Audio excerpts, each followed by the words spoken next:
Hi everyone, Jeff Gaduk from Leisure Group Travel Magazine here today with Nish Patel, the president of Mayflower Cruises and Tours. Nish, thanks for joining us. Thank you, Jeff, and good morning. I hope you're keeping well during these tough times, and thank you for having me on. Yes, we've been busier than ever here trying to work on recovery efforts, and that actually brings me to you. I wanted to do a series of interviews with tour companies, find out what you've been working on, and really the path forward for the industry. So I guess first and foremost, what's been keeping you guys busy?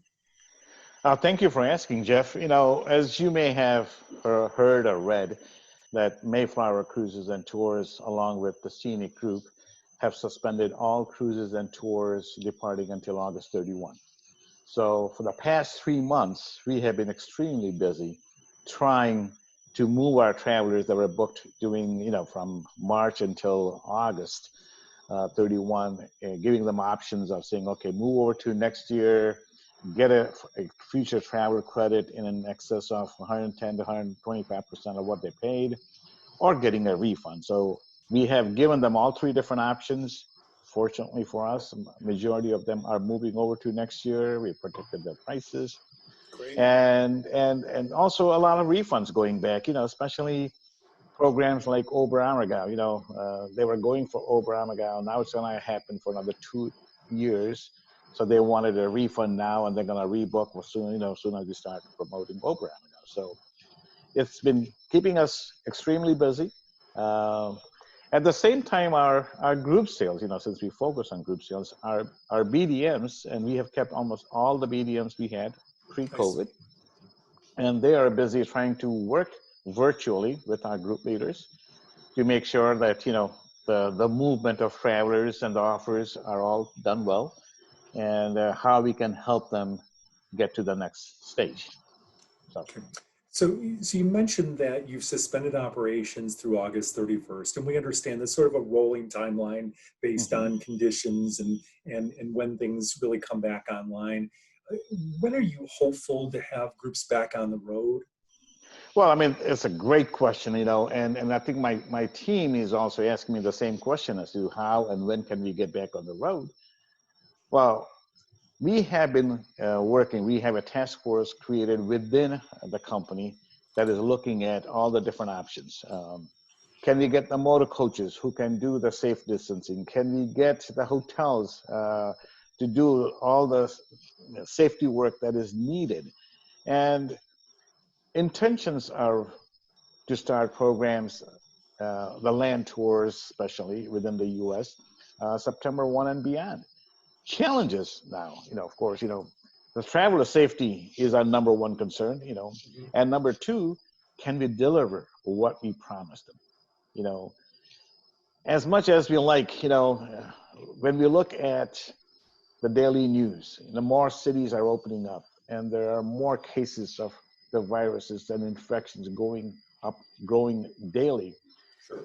Every day that I think I'm going to start operating in September, it makes me rethink, okay, how are we going to send our travelers, who are mostly seniors and could be impacted with the coronavirus? How do I guarantee a safety, with all the stuff that is going on? And secondly, we have found lots of attractions have not opened yet, especially on the New England, the East Coast area. So we don't know what they're going to do, what they're not going to do.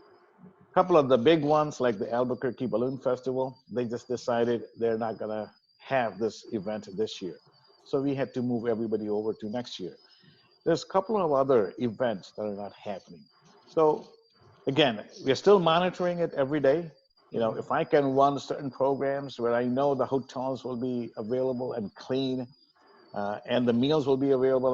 What I've heard right now from some of my colleagues who have operated tours, that travelers have to get boxed breakfast, boxed dinner, and eat in their rooms because the hotels don't allow it. Now, that is not an experience that I would want to have. True. Sitting in a coach with a mask on to make sure that there's no spread of disease. That is not what I want. So as we go through this process and we understand how things are working, we may change our thoughts of when we want to restart our programs. But we monitor every day. Fast forwarding through that process, let's envision a day where you have groups back on the road, and let's say we're before there is um, a virus cure. So people are still traveling, they're safe. What do you think the group experience is going to look like? You said you don't want to be having travelers eat in their hotel rooms. Right. Can we do some sort of modified approach with load factors and visiting attractions that maybe are opening specifically before hours for groups or private Right. admissions? That's excellent. You know, I mean, this is exactly what my team is working on. We have worked with multiple different motor coach companies. They have told us about options of installing plexiglass shields between seats. We have talked about not having any more than 50% of the seats occupied on the coach, so maybe running with 25 to 27 passengers at the most. Ensuring that all the guidelines for set by CDC are taking place, wearing a mask, taking temperatures, you know, making sure that the hotels manage their properties well. And yes, whether there are many restaurants that are opening up, and if there's a small group, we could get them into eating at the same time in two different areas of the restaurants. Again, many areas, the city is not open yet. So it's hard to even get hold of a restaurant to say what you're going to do and how you're going to do it. But those are the things that we're working on. And I can tell you, I mean, I never thought that I was going to go out wearing a mask, but I'm getting used to it.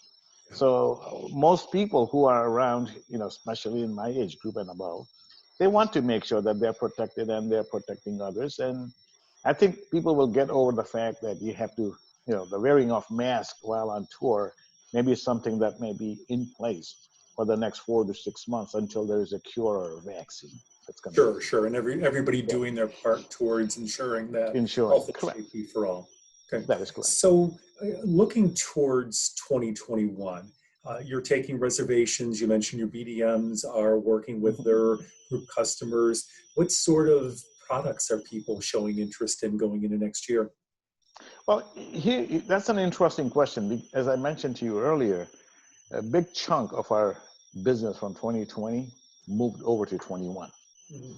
So, you know, and as you know, as part of the group operators, we start selling 18, 19 months out. So Got it. we already had 21, you know, a fair amount of bookings were already in place in 21 for 21, and now we are moving it. So, you know, every one of the products that we had, starting with river cruising being the topmost, is still on the top.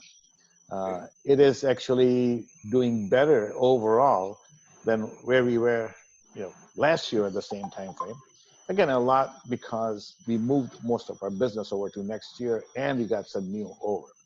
Our Gotcha. BDMs are doing Zoom calls and Zoom presentations, and they're seeing success. You know, again, it's not the same as being in front of people, but I think the new norm is kind of kicking in. People are waiting in their rooms and seeing the operation, you know, seeing the presentations and making those reservations. So every day that we see how many bookings we did, how many are rebooked versus how many are new, the ratio is getting to be, right now it's 60 as rebooks and 40 is new.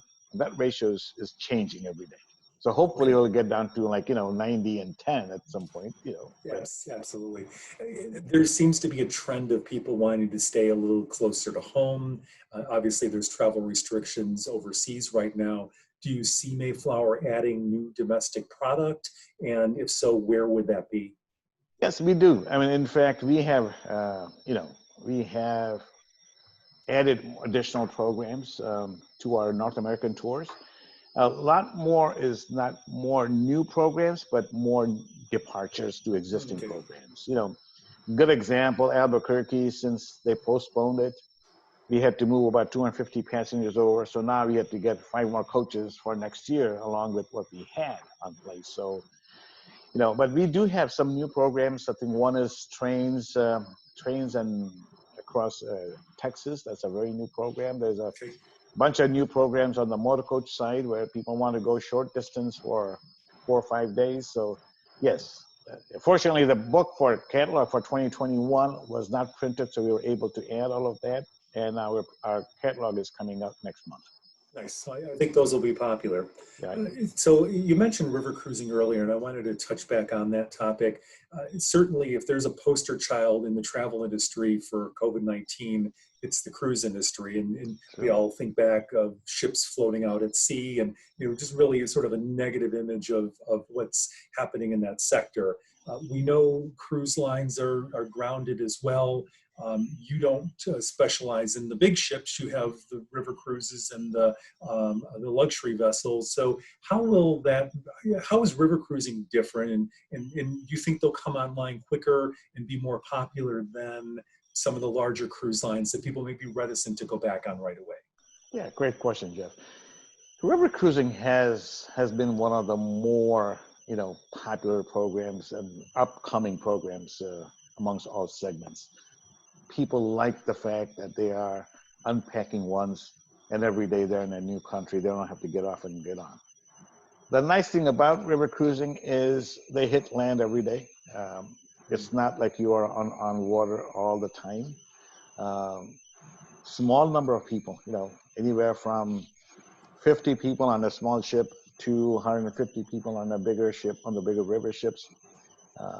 Everything's controlled by the ship. Again, as I always say, when you're taking a land tour, you're hoping that the hotel, the restaurant is keeping everything clean.